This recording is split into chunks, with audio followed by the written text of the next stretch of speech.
It's done at a centre. There are some remote ways to do it, and it stands for clinical aptitude test, and it's an exam. You get a score at the end of it as soon as you've done it, and it looks at various things. And the UCAT exam is compulsory. You have to do the UCAT exam in the year that you are applying, the year that you're doing your application for.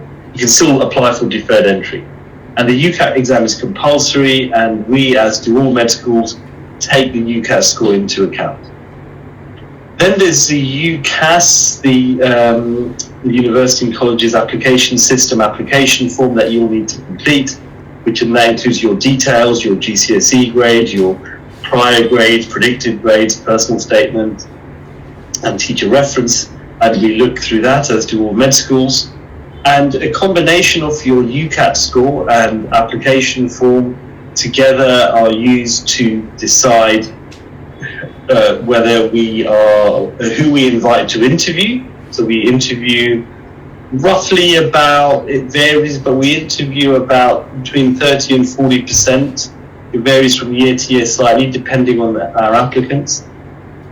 But so that's the first, so once you've done the UCAT, the application form, the deadline is mid-October, then hopefully you'll get invited to interview. About 30 to 40% will. I'll talk about the interview a bit later on. After the interview, you will either be given an offer to come to Imperial Med School. If you've already done your A-levels, then you won't have to do anything else if you've got the grades. Or for most people, it will be an offer to say, if you get these grades, then you can come to Imperial Medical School. And so after interview, either there'll be an offer or it will be application decline. And then, of course, you have to then get the qualifications, so what to fulfill that offer, whether it's A-levels or baccalaureate or whatever it is. Please. So this is a bit more about the UCAT. The UCAT is central and absolutely key, not just to Imperial, as I said, but to every medical school in the country, and many internationally as well. You can apply for the UCAT exam and sit it pretty much any time between 7th of July and 26th of September. There are multiple centres, Pearson VUE test centres around the country. The word of advice would be to book your time slot as soon as you can. Not do it as soon as you can, but every location has a certain number of slots, and if you wait until September to book it, you may find that your local centre doesn't have any slots left. So once you've decided when in the summer you want to do the exam, make sure you book that slot nearest you as soon as possible. There's no exemptions from the test. Applications are not considered if the UCAT has not been done in the year of application. There are online ways to do the test, online proctored ways as well. And the test is delivered in over 130 countries worldwide. The UCAT ANZ, Australia, New Zealand version is accepted by Imperial as well. The UCAT is not a free test. You do have to pay to sit the test, and you don't get that money back if you do well or don't do well. UCAT has a bursary service for people to cover the cost if needed. So bursaries are available for that. Next slide, please. So there used to be 5 subsets to the UCAT exam, but they have changed it this year and reduced it to 4. Verbal reasoning, decision-making, quantitative reasoning, and situational judgment. So it's not like a science exam. It's not like the old BMAT exam used to be, where you're being assessed on high GCSE level or A-level biology or chemistry. It's supposed to be assessing other skills, other transferable skills. And there are extended versions of the test, so for people who have any difficulty, neurodivergence, etc., they do have an application system where you can apply to sit an extended version of the test. Next slide, please. The test is just under 2 hours. You go to one of these test centres or do it online, and it's done on the monitor. You have these 4 sessions. They're very, very strictly time controlled, and we look at the scores in all domains. So it's important to do well in all domains to get a good overall score, but also we, like many med schools, look for good marks in all of the domains. And once you start the test, you can't pause it, but there are some natural breaks in the middle. Next slide, please. So that's a bit about the UCAT exam. It may come up again in the Q&A. In terms of the UCAS application, the application system for the country, to meet our academic requirements, and medicine is an academically tough degree. There's no way to really get around that. You do have to have a lot of knowledge to be a doctor, and it's not necessarily about being very intelligent. It's really about being prepared to do hard work and read a lot and learn a lot. So we know that if people don't have strong academic performances, then they will struggle on the course. So to get into our or any med school, you do need to have strong academic requirements. There are strong academic requirements. For us, and they vary slightly from med school to med school, for us at Imperial, we necessitate that you have to have 3 A-levels. 2 of them have to be biology and chemistry, and the 3rd A-level can be anything apart from critical studies. But anything at all. It could be a language, it could be absolutely anything. There really is no preference over the 3rd subject. And you need to be predicted at least 3 A's, because our standard offer is at least 3 A's, slightly higher usually. Or if you're doing the International Baccalaureate, you need to be predicted 38 by your teachers, including a 6.6 in biology and chemistry. So these are the things that when we look at who to shortlist for interview, we do look at whether the candidate is predicted to get our minimum requirements. In terms of GCSEs, we don't really have any GCSE requirements. Our only one is a college university-wide one to say that any applicant must have at least a GCSE grade 6 or B or equivalent in English language, because the course is taught in English. But we otherwise don't really look at GCSEs at all. Other med schools do. So everything I'm saying to you is really about Imperial. So you will need to do your research at the other med schools that you're going to apply to. And as I said before, the UCAS application will also contain your personal statement and an academic reference from your school or college. Next slide, please. The personal statement needs to be personal, and it needs to be written by you. Do not be tempted to get AI or pay someone to do it. Most med schools either look at the personal statement or use it at an interview, or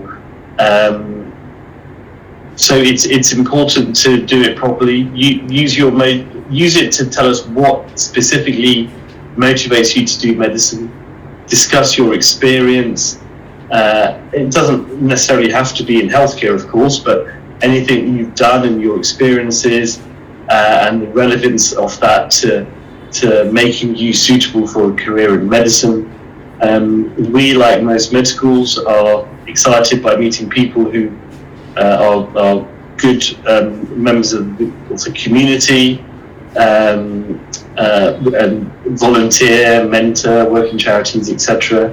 We also know that having a healthy extracurricular interests is good, because medicine is tough as a degree and as a career. It's important to have interests outside of medicine. And the UCAS personal statement format has changed slightly from previous years. There are now 3 specific questions that you need to answer about the course that you are doing, and that's not for medicine. That's for I think it's for all degrees that you're applying for. It's also important to show us that you understand what medicine might be like as a career, its challenges, etc. And do not put anything down that you're not prepared to discuss at interview. But anything you put on your personal statement, anything you say you do or you've done, is fair game for interviewers to ask you about. So do not put anything there that isn't true.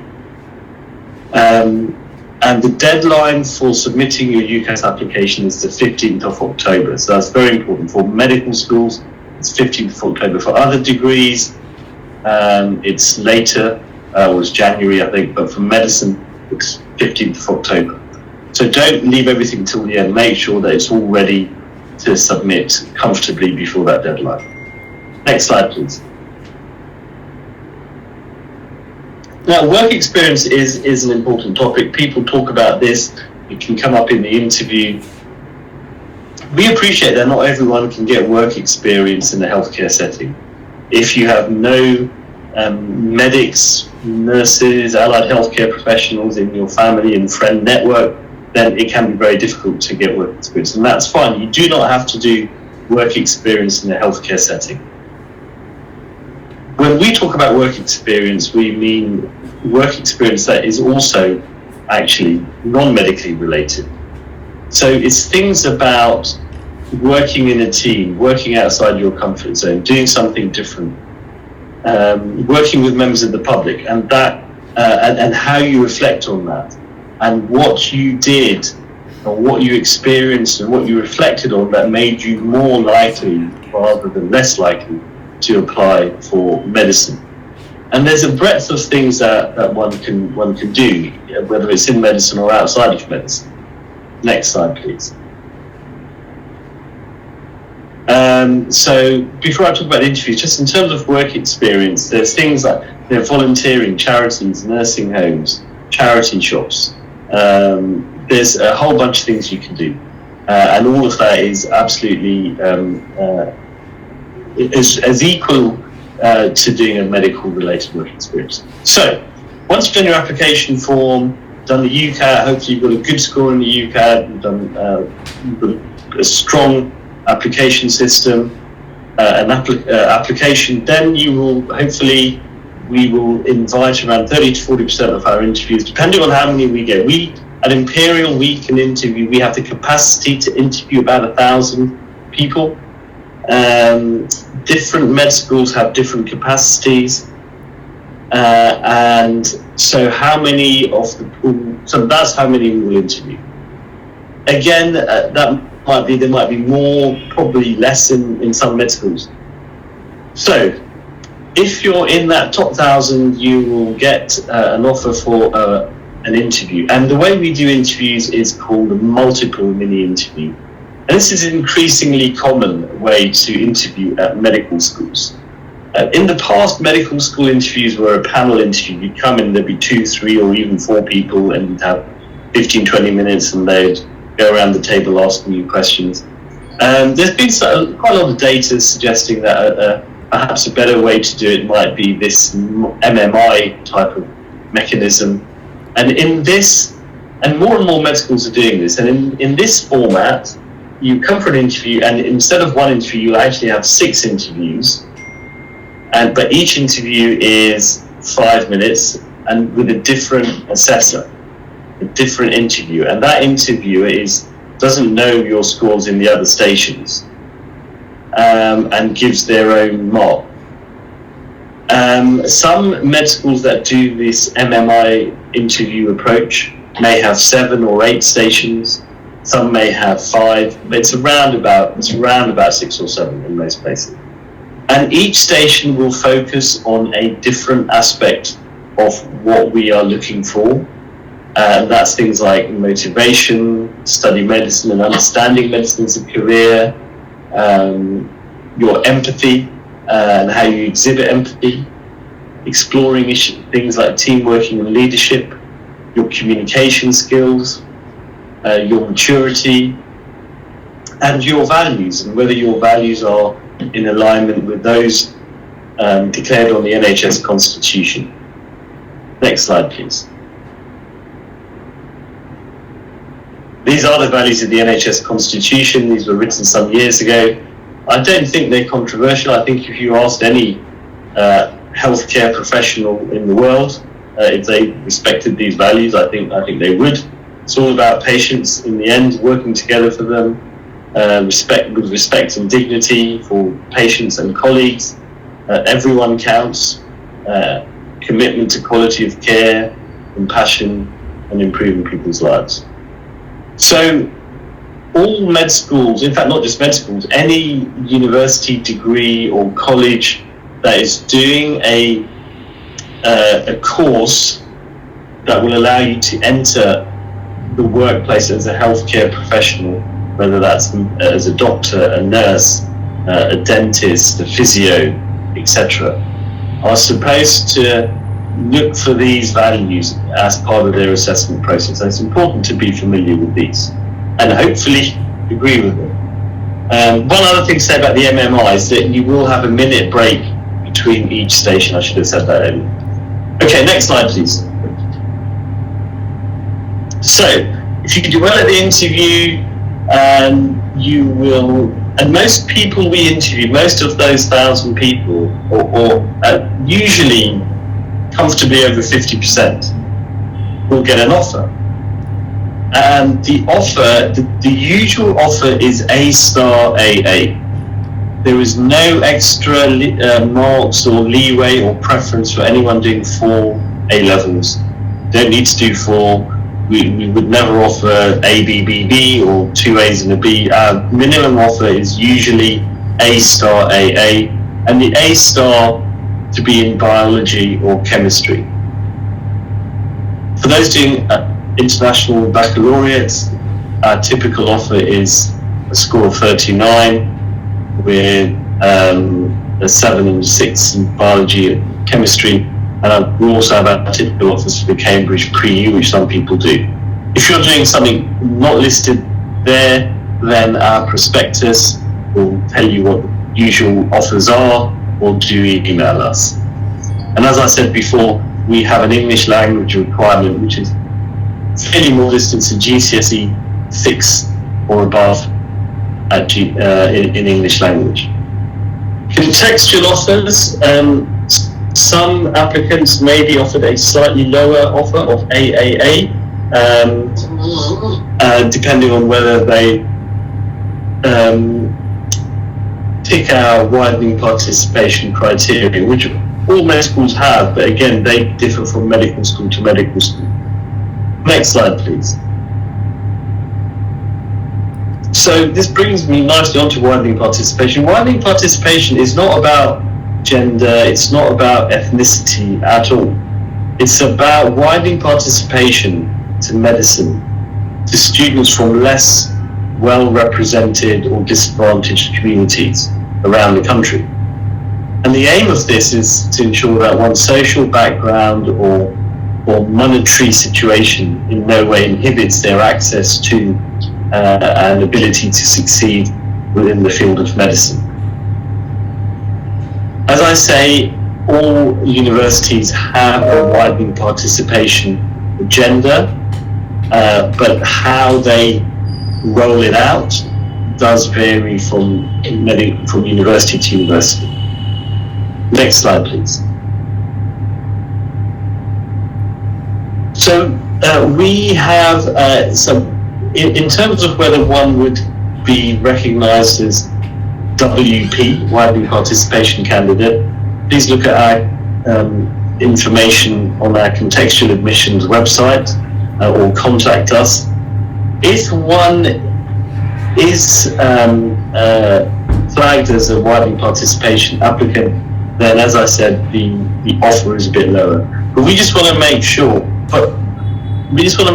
that we have a very fair system for people from all backgrounds, all social backgrounds, to enter our university. Next Next slide, please.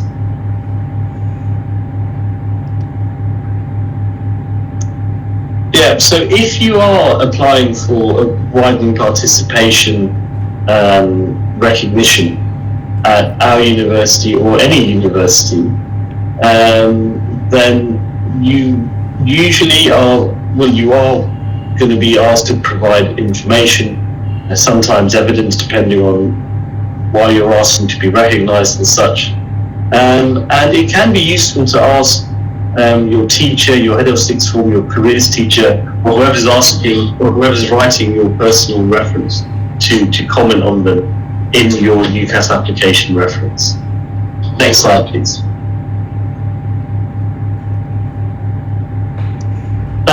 Now, bursaries. So we know the cost of living is going up for everyone, and London is an expensive city. We don't want anyone not to apply to us or not to go to med school because of financial difficulties, or we don't want people to avoid coming to us if they live very far from London because of the perceived high costs in London, and they are high, relatively speaking, to most other cities. But we do have very generous bursary schemes, probably one of the most generous bursary schemes for students of its kind in the country. So all UK undergraduates who meet certain income criteria are eligible for our bursaries. You automatically qualify if your annual household income is under £70,000. And the bursaries vary in how much they are, but can be up to £5,000 towards living costs per year. And this is a bursary, it's not a loan, you don't have to give it back. And there's more information on our websites at www.imperial.ac.uk/imperial-bursary.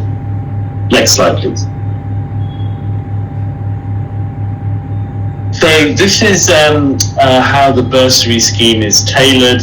As I say, it does depend on your household annual income. The lower the household income, the greater the bursary. Next slide, please. Deferred entry. So deferred entry means that you decided you want to take a gap year, and even though you're applying this year and doing your UCA and A-levels this year, you don't want to go to med school, next year, but rather than starting in 2026, when the year you do your A-levels or IB, you'd rather wait and start in October 2027. That's fine. We are supportive of people taking gap years. Not all medical schools are, not all universities are, some are not. We are. We think if you spend a gap year wisely, doing positive things, it can be a great time for personal and professional development. And so if you'd like to apply for deferred entry, that's fine. Please let us know in the application. It will be considered exactly the same way as all the other applications. If you haven't said you want to take a gap year and you've gone through everything and got the interview and got an offer, and then you say, right, just before you're supposed to start, that you want to take a gap year, that will be difficult to approve, because you've basically taken up a place for someone else who could have gone there. So although we are supportive of gap years, we need to know in advance that you want to take a gap year. And if you are going to take a gap year and you've and that's been declared, you may well be asked in your interview what you plan to do in your gap year. So it would be useful to have a plan of positive things to do. Next slide, please. Students with disabilities are very welcome to apply to our program. We will do whatever we can to make any reasonable adjustments we can, but please let us know if you have any requirements if you're invited to interview. Next slide, please. Troubleshooting. So remember, the deadline is the 15th of October. Do not leave it till the 14th of October to put everything together, please. because the deadline is a very hard and strict deadline. Do not apply too young. So we at Imperial have a rule, it's a university rule, that you have to be 18 years old or older at the start of term, when your first day of medical school at Imperial. And there is no exception to that. Not all med schools do this. Some med schools are happy to take you if you're 17, but at Imperial we don't. You have to be 18. There is no exception. Every year I say this, and every year people say, is there an exception? There is no exception. You have to be 18 years old on day one of the course. If you are going to be less than that and you want to come to Imperial, then you have to take a gap year. Other advice about troubleshooting: if you have any problems, any issues that are likely to impact your performance at the UCAT exam or A-level, such as illnesses, personal issues, family issues, then it's best to alert UCAT or us before the results are released, rather than waiting for the results to be released, so we could consider any mitigating circumstances. You will be required to produce independent evidence. Next slide, please. Okay, so further information is available at our website, medicine.ug.admission.imperial.ac.uk, and for UCAS application specific information, please visit the UCAS website. Thank you. Next slide, please. Okay, I think that's the end of my talk. Thank you very much for listening.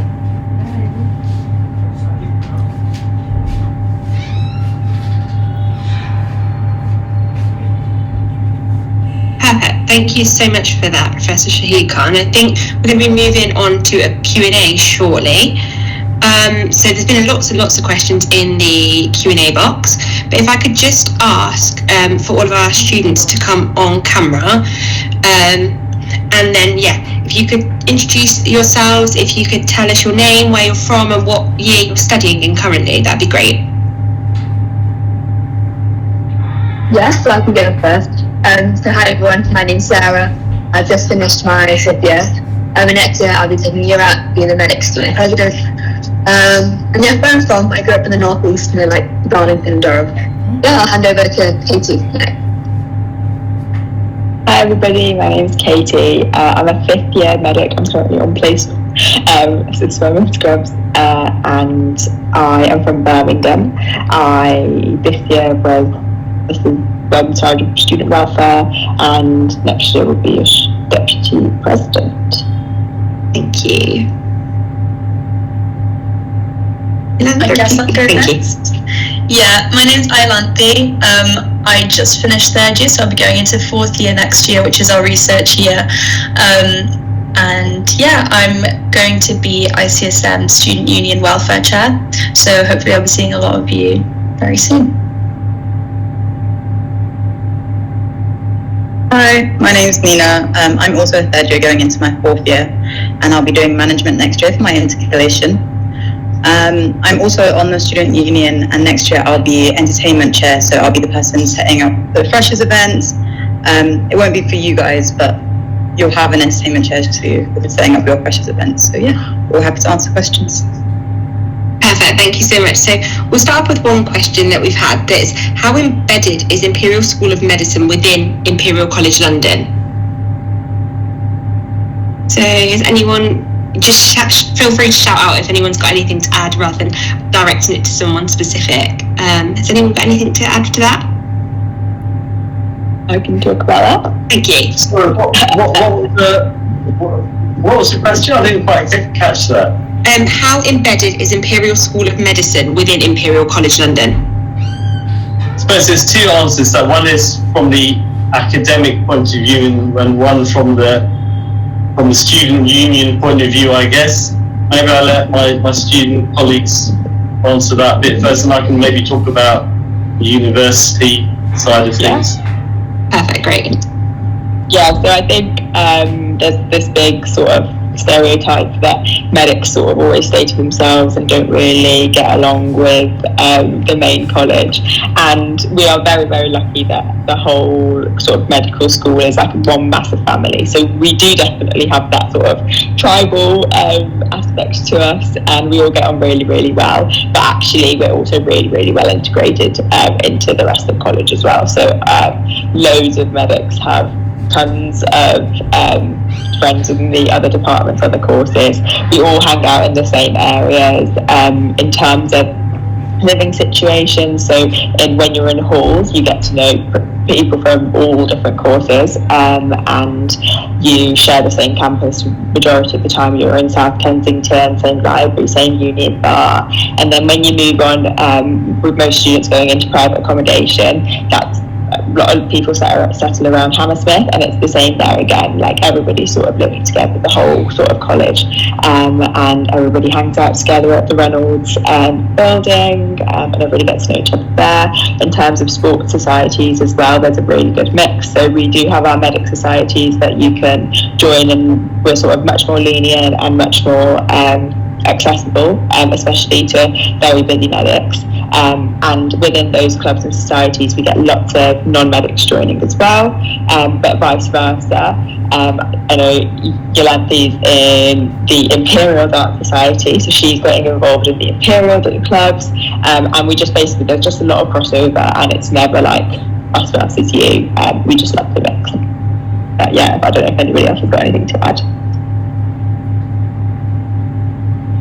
I mean, I think Professor Khan's going to say something about the academic side, but I would definitely say, social-wise, I've gotten involved in a lot of Imperial College societies as well, and it is basically the same. It's the same group of people. The only difference is, like, when you get to 5th or final year, at that point, like, most of the people that have been on kind of IC degrees probably will have moved on by that point, and they'll probably be working. So I think that's the only time at which it would be like you're a bit less integrated in IC, but you can still be in the societies. Me personally, I'm planning on being in the dance society until kind of final year, so it's definitely very accessible. They go hand in hand, but I'll hand over to Professor Khan. Yeah, thanks. And also from the academic side of things, Imperial's it's very complementary. It's very easy for departments to work with each other. So, for example, our medical students can do an integrated BSc in the business school, or in something completely different, or ethics and the law. I'm a clinician, but half my time I'm a researcher, and I've done really in-depth collaborations, research collaborations, and published studies with epidemiologists. It's completely different. I've got a PhD student who works with me, and his other supervisor is a professor of chemical engineering. My last PhD student, Nicole, she was actually an engineer. She was a chemical engineer, but she brought her skills to my research question about finding ways to pick up molecules in urine to try and detect liver cancer. So it is a very, very collaborative environment, which is why I think it is so successful from a research point of view. In the last UK research exercise framework, our research, which happens every few years, our research output Imperial's was top in the country, above Oxford and Cambridge. Just thought I'd throw that in there. It may not be next time, but it was last time. So I do think we have a very agile and very collaborative environment, not just on the social side, but at more senior faculty level. Amazing, thank you so much. We've had another question that's been quite well liked. That is, what is the structure of the course and how is it taught? How many contact hours, e.g. lectures, do you get per week? I was thinking maybe we could hear this from both a student perspective as well as a staff perspective. So possibly I could direct this one to you, Sarah? Yeah, of course. So the course itself goes vary year on year. But at least within the first 2 or 3 years, we have what we call a trial curriculum. So we'll cover various bits of content in the first year, and then you'll find that you'll cover various similar content the next year, but you'll be building upon the knowledge. I'm sure Professor Khan can tell you a bit more about that. The contact hours. So particularly in your first 2 years, those are your pre-P periods. And you're pretty much in lectures, I would say 9 to 5 most days, apart from Wednesdays. So Wednesday afternoons are for time students to go over any extracurriculars, like any sports, music, art, anything about me. Volunteering, like I spend my Wednesday afternoons volunteering at primary schools and like local hospitals. But I know like Katie, for instance, she does netball, and so does Nina, so they might spend their afternoons training. And then as you go throughout the years, so third year is your first clinical year. So at that point you'll be expected again to go in 9 to 5 on hospital placement or a GP placement. And that's a bit more proactive learning. So you'll be on the wards, you'll be working quite closely with the medical teams, so the doctors, nurses, healthcare assistants, basically anyone who has a place on the ward. And with that, you're expected to take a bit more ownership over your learning in preparation for your exams. It's a very structure in 5th and 6th year. The only difference would be 4th year, which is what Nina and Yolanda will be about to go into, and that's your integrated year. So that'll be a mixture of lectures and tutorials, and it works a bit more similarly to how other university degrees run. You'll have various assessments throughout the year, rather than big assessments at the end of the year. That, in a nutshell, is what the structure is like over the 6 years. I don't know if anyone else has anything to add from a student perspective, or we hand over to sometimes.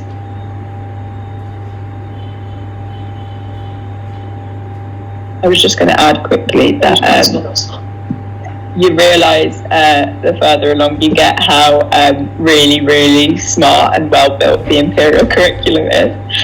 Because at the time, sometimes you're like, oh, why am I learning this? And now I'm in 5th year and I'm going, wow, like I can't believe what I learned in 1st year. I've remembered, and that is now really relevant here. And now I'm building on this knowledge. And all of us in 5th year are having this realisation and going back to our professors and faculty and things saying, what a great curriculum you've built for us, which is quite funny. Yes, thanks for that. I'll just add, there is early clinical exposure. So we know that most people who do medicine want to work with patients. So right from year 1, your first term, you will do clinical placements with GPs or in hospitals or both, I think, where you'll be seeing clinical stuff and seeing patients and talking to patients. So you do that in year 1 and year 2. So although we follow a sort of semi-traditional, the traditional structure of medical courses was you do 2 years of intense theory, genetics, anatomy, biology, physiology, blah, blah, blah, and then you do 3 years of intense clinical work. We have a more blended, more hybrid model than that. It's not PBL, but we know that if you're going to be a good doctor and potentially a good researcher, your basic scientific knowledge and understanding of the basics needs to be strong, but we also make sure you get clinical exposure very early on. And medicine is a tough degree. There's no two ways. I mean, the students haven't maybe spoken about that, but you need to know, right, if you're applying. Most degrees, if you're doing a degree in English or philosophy, right, you're not going to be going in, there's not many lectures, there's not many seminars. You're a med student, you're going in every day. So it is a hard degree. There's long hours and there's a lot of material. So you need to be aware of that and not shy away from that. And you need to be told it is what it is. So. Perfect, thank you so much for that. That was really helpful. I've had another question that asks, what is the pathway to applying for intercalated courses at Imperial College London? So I don't know if anyone wants to take that question directly or whether it's from a more academic perspective, possibly. Well, I used to run the Gastro BSc, but for those of you who are about to enter year 4, maybe you could just tell the listeners, tell the attendees what your experience was, how many courses you had a choice from, and how you were decided on your ranking, etc. Yeah, so the way that it works is I think there's it's like 14 or 15, correct me if I'm wrong, BScs, 2 of which are slightly different. So there's management and then bio-eng. So those 2 are slightly different in in the fact that you would be then joining like a different, it wouldn't be the medical school, it would be like the business school, or the faculty of engineering. So those two are slightly different, and then you've got the rest of the BScs to choose from, and they usually range from like repro to endocrinology. You can do hematology, infectious diseases. There's loads of different ones you can choose from. As Professor Khan mentioned, there's also gastroenterology, respiratory, cardio. There's so many different things, and every single year you get loads of new students who are coming from other universities as well, other medical schools, and they basically join you, and that's also really nice because obviously you've had kind of your cohort of about 350, 360 people, and then suddenly you get new people coming in. And I haven't done it yet. I'm about to embark on this next journey, but from what I understand, it's quite different to the other years. So for example, I've just finished third year, and as everyone was just saying, it's basically 9 to 5 placement, and you're in charge of your own learning pretty much. You've got certain sign-offs that you need to get, but outside of that, you do your own revision. There's no real there's not a lot of lectures to kind of teach you all the content, but compared to that, fourth year is you've got a couple of lectures, and then I think you, for the most part, you're working on your project at the end of the year. You've got a couple of bits of coursework throughout the year as well. So it is really fun. I can't really speak about management or bioeng because I wasn't really too keen on going in that direction. But if anyone has any questions about that, then I guess Katie can talk about that, and so can Nina because she's about to do management. But yeah, it's really good. It's a really different year, and I'm excited to start.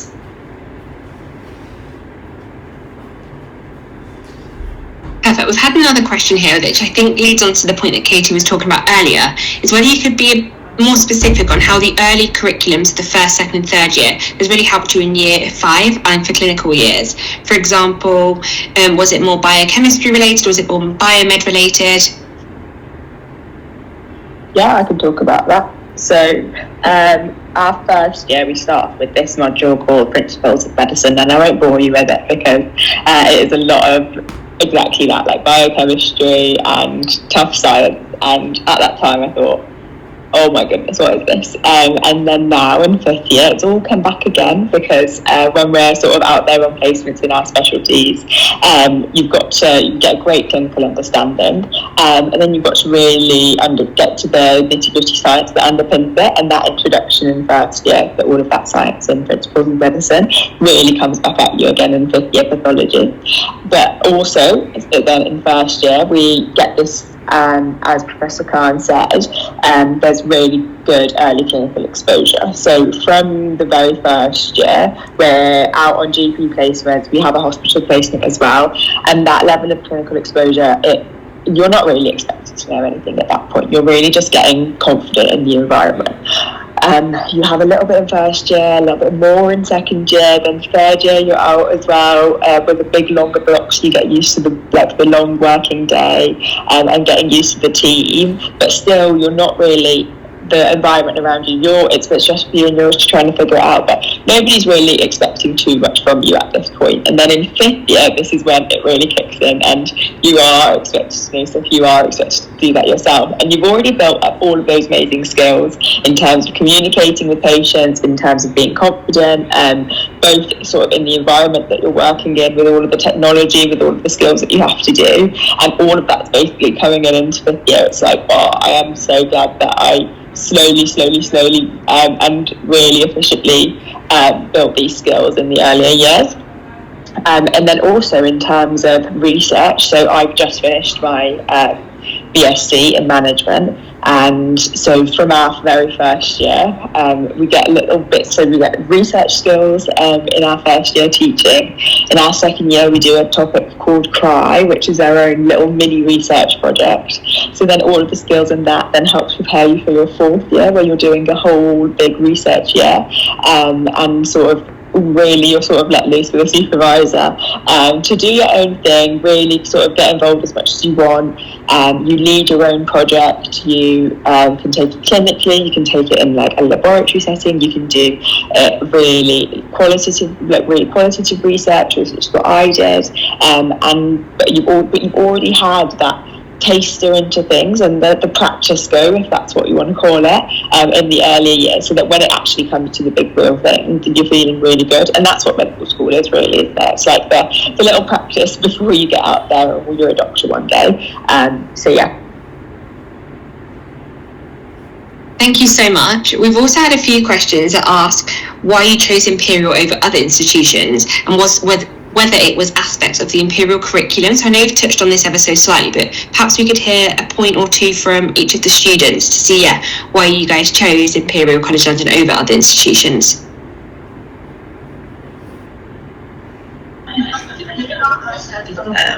Yeah, can you hear me? Yeah, we can hear you, Nina. Okay, sorry, mine's glitching out a bit. But I live in London, and I knew that I always wanted to stay in London. So for me, it was mainly between the London universities, and there are 5 of them. When I spoke to students at each university, I felt the biggest community with Imperial in terms of how supportive the students are towards each other.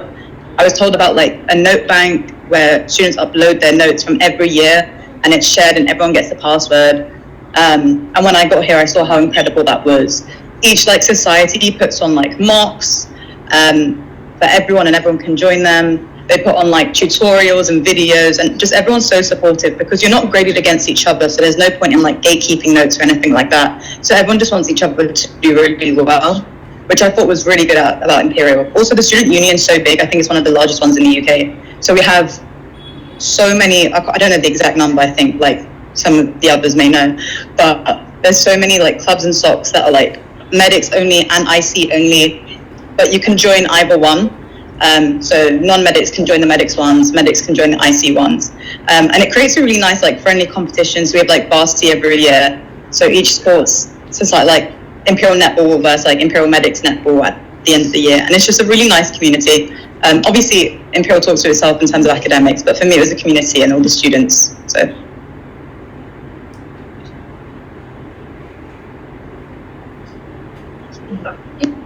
I was happy to answer it. I'm going to be a bit boring, and I'm basically going to repeat what Nina said. But at least for me, so I was looking at medical schools up and down the country. And I will admit, pretty much everywhere is fantastic. All medical schools have to be of a certain standard. They're all standardised by the DMC. So wherever you go, you will get a good education as a bare minimum. But for me, what really stuck out at Imperial is that when I went to the open day, you had a really strong sense of community there. And I think moving away to university in any big city or anywhere really is such a daunting feeling. But pretty much in the first few minutes of me being on campus and chatting to students, I immediately could envision myself setting up a home there for the next few years. And I think that's something that's really important to consider, because medical degrees are minimum 5 years. Imperial is 6 years, so you really want to pick a place that you feel like you can settle down in and can start to grow some roots. So yeah, that was the main thing for me. There's a really strong sense of community. Like Nia was saying, everyone is very supportive of one another. I always hear horror stories from other medical schools about how some of the students treat each other. I'm quite happy to say that we don't have that problem here at Imperial. Everyone's very supportive. All the years are always happy to do tutorials to help you with your teaching and understanding, happy to pass down notes. They'll happily go out their own way to host tutorials, to really sit down with you and make sure you're comfortable with the topic. But even not from an education point of view, some of my closest friends have been here, and there's a really strong supportive network in terms of emotional support.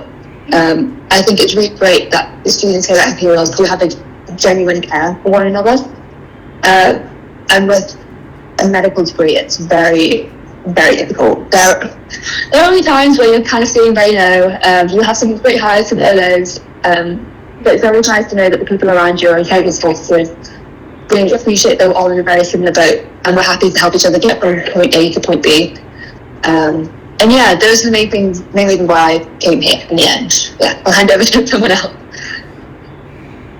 I would say, I'm going to keep mine very brief, but I was looking again at a lot of unis in various different places in the UK, but Imperial is number 2 for medicine, and I think you really can't beat being in London. If you're looking at it purely from becoming a doctor, the hospitals that we get to practice are like world leading.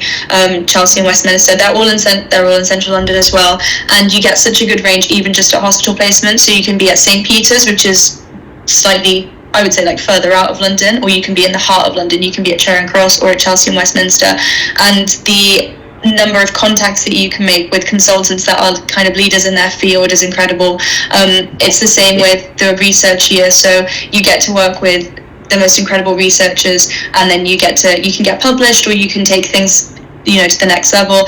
And even beyond that, the people that are in charge of our curriculum, a lot of the members of faculty are so supportive, and if there's ever anything in the curriculum that you would like kind of want to change, or that you think has a problem, like the whole structure of Imperial and the School of Medicine is set out to help the students and to make sure that it's not just academically the first, but it's also first in terms of student satisfaction and happiness. So I think that that's a very good sign that like everyone is on your side, not just the members of your community, so not just the students that are with you in the older years, but also members of faculty who really just want you to do well, because they know that in future you're going to be their colleagues, and they'll probably be working with you. So I think it's just overall London is a really, really good place to be for medicine, and I think if you have a chance to be here, I would definitely recommend it. I'll just add to that as someone who's born and raised in London myself, is that the thing about London is, well, it's a great city obviously, but in terms of healthcare, London is like the world map in one city. Honestly, I mean, you could be different parts of London, and the entire world is represented in London. So from which is great and amazing from a cultural perspective, but also from a healthcare perspective as well. You see such a broad range of things. I'll just add that. Yeah, I think on top of that, and the amount of diversity and the amount of context you get being in central London, Imperial itself is such an amazing university, because you are with people who really, really want to do well. You're surrounded by everybody who's really, really hardworking, which I'm sure all of you are, and you don't have any of those sort of less contact hours courses. So comparison is the thief of joy. This is one of my favourite sayings. And when you're at Imperial, especially as a medic, you are having the best time, because it's compared to the actual astrophysics, engineering, chemical engineering, seriously hard maths courses that are going on. Medicine can actually be quite straightforward, and everybody else at Imperial is jealous of the medics that are having a really, really good time. So comparison is the thief of their joy, but you guys as medics will be having the best time, and you don't have anybody to compare yourself to be like, oh, they're having such a good time, they have no work to do, which you do at most other unis, unfortunately. But at Imperial, you guys, the medics, are the ones having the best time. So I think that's a massive selling point for Imperial. Perfect. Thank you so much. They were such wonderful answers. I'm really conscious of the time, so I'm just going to give one last question that's been really highly voted. So if everybody could just give one short but sweet answer, just so we're finishing not too late. But if you could go back in time, or if you could give some advice to a prospective student to do something similarly or differently, or just a piece of advice in general, what would you give to a prospective student? So if I could ask Nina to start, and then we'll follow by Sarah. Sorry, it cut out a bit. Could you repeat the question? Yeah, of course, sorry. If you go back in time, what advice would you give to a prospective student, whether it's something to do similarly, something to do differently, or just a piece of advice in general? Yeah, I think in terms of application processes, don't try and play the game too hard. Everyone tells you to play to your strengths and your UCAT score, but to be honest, they change every year. Each unit might go up or down. I think just apply to what you like, because I know so many people who only got into Oxford or only got into Imperial and they didn't get into their safe options. So don't get put off applying to a top uni because you think you won't get in. And you honestly never know. So yes, do apply to your strengths. They do publicize like thresholds, different unis every year, and you can see that, but they do change. So have like 1 or 2 options that you do really just like, and you never know.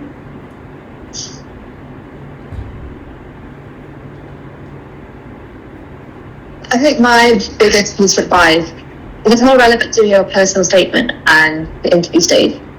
But honestly, there's 2 parts. But first, be yourself. At that point, they know you're academically capable. They see you touch on, they think your A level scores. Like for me, I did definitely interviews where I did walk in just with me. I wasn't trying to be someone else. I wasn't trying to be what I thought was a perfect candidate. I just spoke very freely and openly about my experiences and how they were relevant.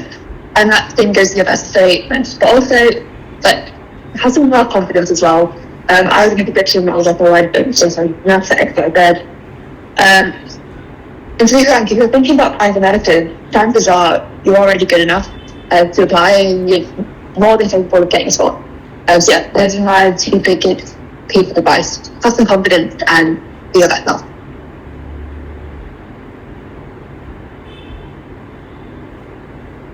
Amazing, thank you. If anyone's got anything else to add, possibly Katie or Yolande?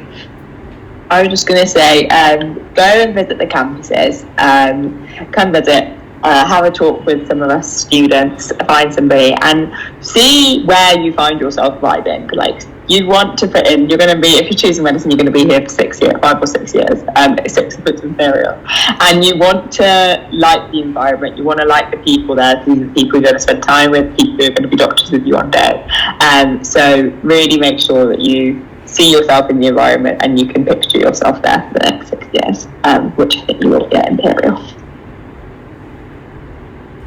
And if I could just add one thing for interviews, I know that they're really tiring. There's probably loads of them. I think I had about 8 interviews overall for uni. But just remember the fact that you've worked so hard to get there, and it's the final kind of step before you basically find out where you're going to go. And it's the only chance you're probably going to have in the next years to really show off and to show exactly why you're there to a whole panel who is actively listening to you. So their job is to basically listen to what you've achieved. So just remember to be proud of yourself and genuinely show off, because it's your only chance to. And you've done so many things so far, and if you're going to do medicine, you've clearly been thinking about it for some time. So just show off basically and be confident. Sorry, could I just add one more thing? I just remembered something.